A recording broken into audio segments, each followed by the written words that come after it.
तुम्हाला बेसन खायचं नाही आहे पण ढोकळा तर आवडतो असा असेल तर हा पदार्थ तुम्हाला नक्कीच आवडेल.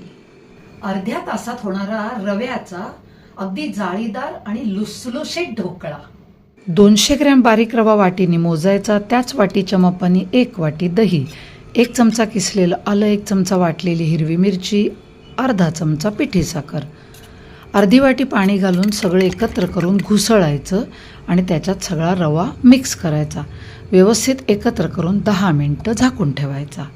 नंतर तो रवा थोडा फुलतो, त्यात चवीनुसार मीठ. सगळं एकत्र करून 1 चमचा इनो ते ॲक्टिवेट करायला त्यावर 1 चमचा पाणी. हलक्या हाताने सगळं छान एकत्र करायचं. भांड्याला तेलाचा हात लावून घ्यायचा, त्यात सगळं मिश्रण. मोदक पात्रामध्ये पाणी उकळलं की मगच थोडंसं तिखट पेरलेलं हे मिश्रण मोदक पात्रात 20 मिनटं वाफवून घ्यायचं. सुरी अशी क्लीन बाहेर आली म्हणजे ढोकळा झाला हे चेक झालं.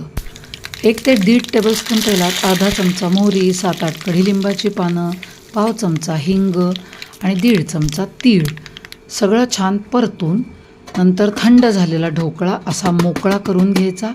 काय छान जाळीदार दिसतोय बघा. त्याचे हवे तसे तुकडे करायचे, वर खमंग फोडणी आणि ढोकळा एन्जॉय करायचा.